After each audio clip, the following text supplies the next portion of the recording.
अहो, अधिकारी असावं तर असा, प्रशासनामध्ये जबाबदार, पण एक काम करणे, आपलं कर्तव्य एकनिष्ठतेने पार पाडणे, हे जर शिकायचं असेल तर फक्त तुकाराम मुंढे साहेब यांच्याकडून शिकावे. आपल्या बेधडक शैली, कामातील शिस्त आणि कोणत्याही दबावाला बळी न पडता मोठी कारवाई करणारे मुंढे साहेबांचं नाव ऐकताच घोटाळेबाजांना धाक पडतो. होय, या क्षणाची संपूर्ण महाराष्ट्राला मोठी धडकी भरवणारी सर्वात महत्त्वाची बातमी येत आहे.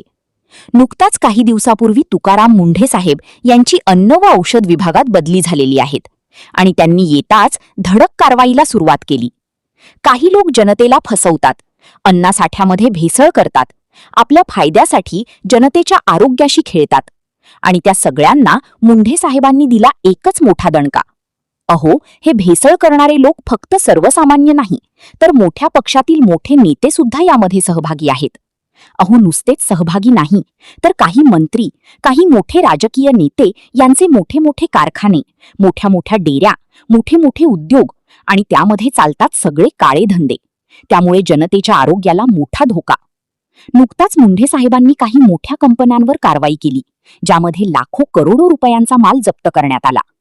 नुसताच माल नाही सापडला, तर या सगळ्या कंपन्या चालवणारे काही मोठे मंत्री आणि त्यांची नावेच डिरेक्ट समोर आलेले आहेत. ही सर्व नावे तुम्ही ऐकल्यानंतर तुम्ही म्हणणार की अरे, आम्ही या मोठ्या मंत्र्यांना, मोठ्या राजकीय लोकांना तर चांगलं मानत होतो, परंतु हे तर सर्व घोटाळेबाज आणि भेसळ करणारे लोक निघाले.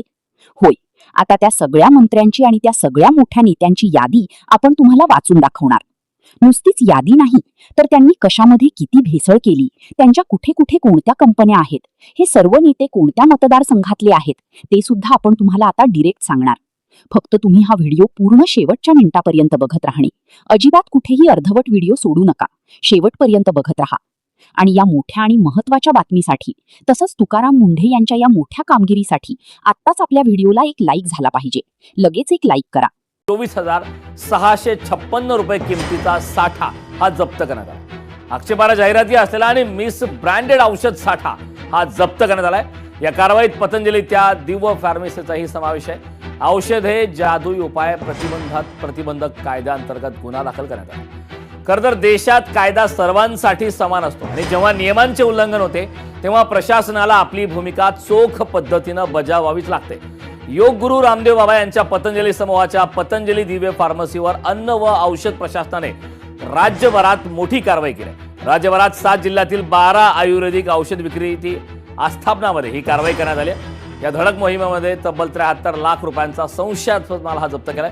पतंजलीच्या दिव्य फार्मसीच्या मुंबई, पुण्यासह अमरावती, नागपूर, नाशिक आणि संभाजीनगरमधील ठिकाणांवरती ही कारवाई करण्यात आली. संपूर्ण कारवाईचे नेतृत्व अन्न व औषध प्रशासनाचे वरिष्ठ अधिकारी तुकाराम मुंढे करतायत. प्रशासकीय वर्तुळात तुकाराम मुंढे हे नियमांचं कडक पालन करण्यासाठीच ओळखले जातात. कोणत्याही राजकीय किंवा कॉर्पोरेट दबावाला बळी न पडता केवळ आणि केवळ कायद्याच्या चौकटीत राहून त्यांनी ही कारवाई केली. जेव्हा अशा बड्या ब्रँड्सवर कायदेशीर कारवाई होते तेव्हा ती प्रशासनाची कर्तव्य दक्षता दर्शवते आणि सामान्य ग्राहकांमध्ये या व्यवस्थेबद्दल एक विश्वास निर्माण होतो. दुसरीकडे पाहिलं तर पतंजली आणि रामदेव बाबा यांच्या उत्पादनावर यापूर्वीही अनेकदा देशातील सर्वोच्च न्यायालयाने आणि विविध यंत्रणांनी प्रश्न उपस्थित केलेत.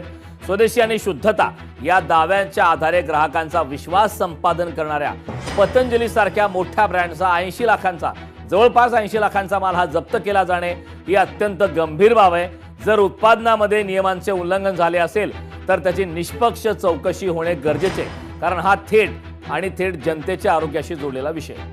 अत्यंत गंभीर मुद्द्यासंदर्भातली ही मोठी अपडेट आता समोर आली.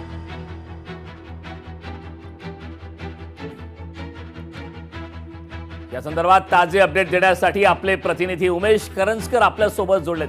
उमेश, आपण पाहतोय एक धडक कारवाई आहे आणि यापूर्वीचा थोडा इतिहास पाहिला तर स्वदेशी आणि शुद्धता या दाव्याच्या आधारे ग्राहकांचा विश्वास संपादन केला आणि थेट ग्राहकांची फसवणूक सुरू होती. मात्र तुकाराम मुंढे यांच्या माध्यमातून ही मोठी कारवाई करण्यात आली. काय सविस्तर माहिती आहे बाबतची?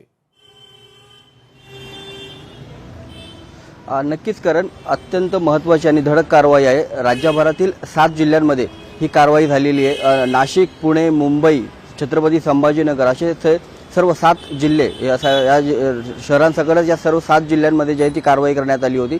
खास करून जर आपण पाहिलं तर या विभागाचे जे नवीन सचिव आहेत त्यांनी ही धडक कारवाई केलेली. तुकाराम मुंडे 25 मेलाच त्यांची या पदावरती नियुक्ती करण्यात आली होती आणि त्यानंतर ही धडक कारवाई आपण पाहिलेली. पतंजलीसह इतर जे महत्त्वाच्या आणि मोठ्या कंपन्या आहेत त्यांच्याकडनं मिसब्रँडेड उत्पादनांवरती कारवाई करण्यात आलेली आहे. कारण अनेक वेळा आपण पाहतो की मिसब्रँडेड करून जे आहे ते सर्वसामान्य ग्राहकांना जे आहे त्याची फसवणूक केली जाते. उत्पादनात जे नसतं ते देखील जाहिरातीच्या माध्यमातून दाखवण्याचा प्रयत्न केला जातो आणि कुठेतरी सामान्य ग्राहकांची फसवणूक केली जाते आणि त्यासाठी मग नंतर ग्राहकांनी नेमकं कुठं जायचं, कसं करायचं याविषयी यासोबतच जर आपण पाहिलं तर FDA म्हणजे अन्न व औषध प्रशासन यांनी जर चोख कारवाई केली तर सर्वसामान्य ग्राहक जो आहे तो कुठेतरी भुलणार नाही, कुठेतरी बळी पडणार नाही. मात्र कुठेतरी हे जो विभाग आहे तो कुठेतरी व्यवस्थित काम करत नसल्यामुळे सर्वसामान्य ग्राहकांचा जो तो बळी जातो आणि त्यानंतर जर आपण पाहिलं तर आता तुकाराम मुंडे यांनी धडक कारवाई केली. त्याच्यामुळे आता पतंजलीसह ज्या मोठ्या कंपन्या आहेत त्यांना धडा आहे आणि त्यानंतर आता ह्या कंपन्या सुधारत आहेत का याच्याकडे देखील तेवढंच महत्त्वाचं लक्ष ठेवावं लागणार आहे. मात्र सध्यापर्यंत किंवा आतापर्यंत जी जर आपण पाहिलं तर अनेक वेळा अशा कंपन्यांवरची कारवाई होते, मात्र ते कारवाई थंड होतात. त्या कारवाईंवरती नंतर मोठ्या प्रमाणात कोणतेही जे अधिकारी असतात त्यांच्यावरची कारवाई केली जात नाही, कंपन्या असतात त्यांच्यावर कारवाई केली जात नाही. मात्र आता तुकाराम मुंडे हे सगळं कारभार आखतायत, त्याच्यामुळे या सर्व कंपन्यांवर कारवाई होईल असा देखील एक समज जो आहे तो सर्वसामान्य ग्राहक असेल, सर्वसामान्य नागरिकांचा होताना पाहायला मिळतोय.